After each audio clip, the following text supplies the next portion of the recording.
Okay, I am going to try to help you understand better what completing the square means by first actually squaring something. So for example, if I had x plus 3 squared, that actually means take an x plus 3 times another x plus 3. And then I'm going to use the FOIL method. FOIL means first times first, so I'm going to take x times x, that's x squared. O is outside. I'm going to multiply this x times that 3. That would be 3x.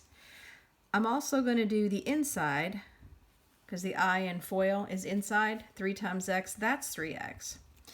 And then last times last would be this 3 times that 3. And 3 times 3 is 9. And if you'll notice, the outside terms and the inside terms are identical. 3x and 3x adds up to 6x. So my first term is x squared, my middle term is 6x, and my last term is a plus 9. And this is what they call a perfect square trinomial.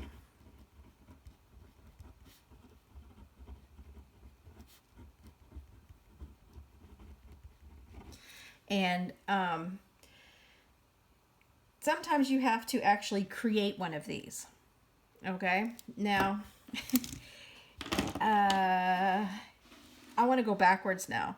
Let's say you were just given the x squared plus 6 and it said plus blank, and it said what's got to go in that blank to create a perfect square trinomial. Now I already know the answer is going to be 9, but thinking backwards, this 6x came from 2 3x's.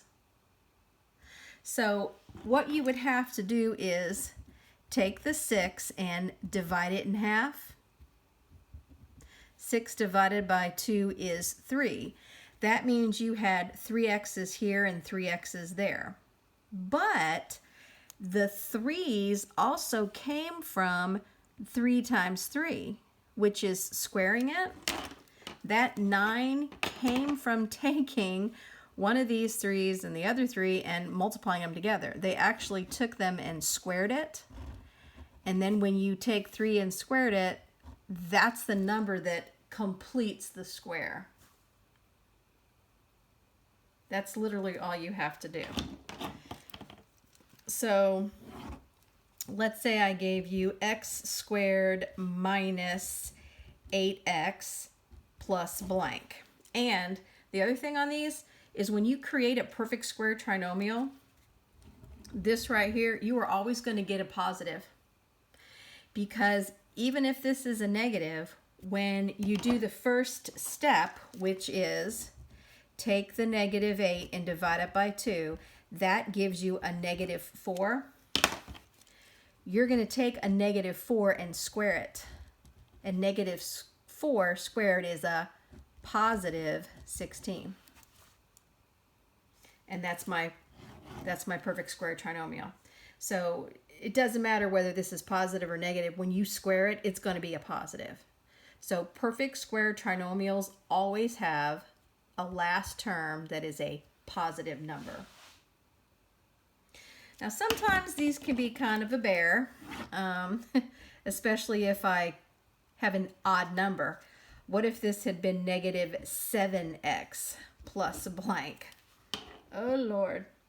Well, I'm going to take the negative 7 and divide it in half, which it doesn't divide evenly. And most textbooks leave it in fraction form. So you're then going to take that fraction and square it, and that'll be a positive.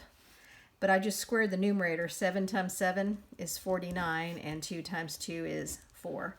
So crazy as that seems, that is a perfect square trinomial. X squared minus 7x plus 49 over 4.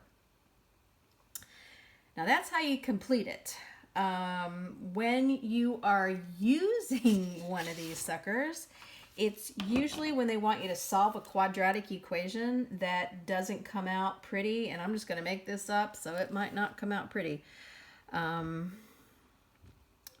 Let's say you had x squared plus 6x, and then it said minus 2 equals 0.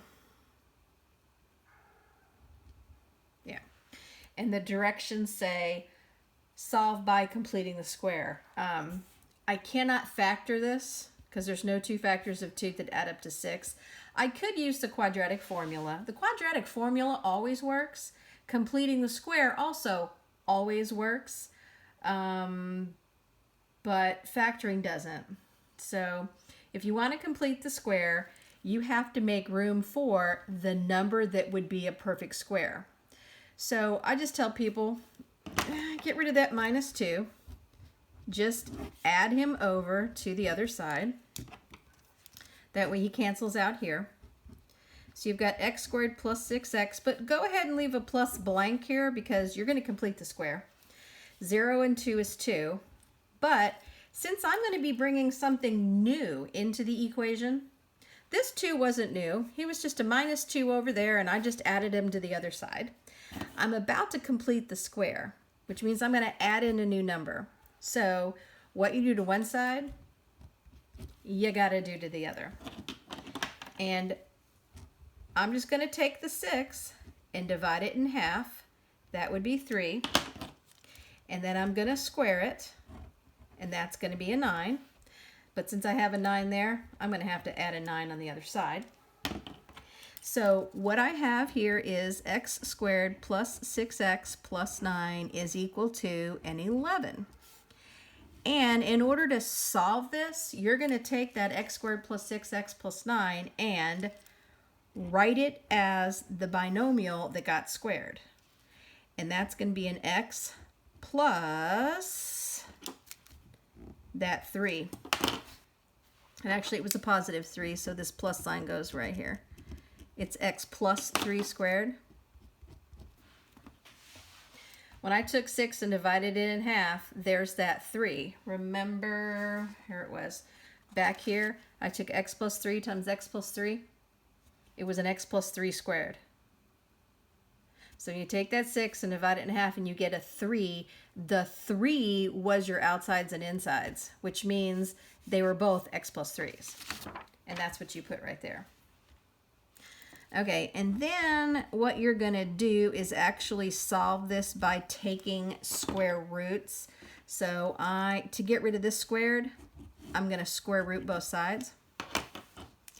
A square root will cancel out a squared, leaving me with an x plus 3. I cannot take the square root of an 11. It's not a perfect square, and I'm sure that Alex probably did not say round off to the nearest whatever. It probably said give an exact answer. What you have to remember is there's technically 2 possible answers for the square root of an 11, the positive value and the negative value. And to get this x by itself, I got to get rid of this 3, so I'm going to subtract 3 on both sides. That'll cancel. That'll cancel, and there's my x. And you're literally going to write the final answer. You're going to put the negative 3 in front of your plus or minus square root of 11.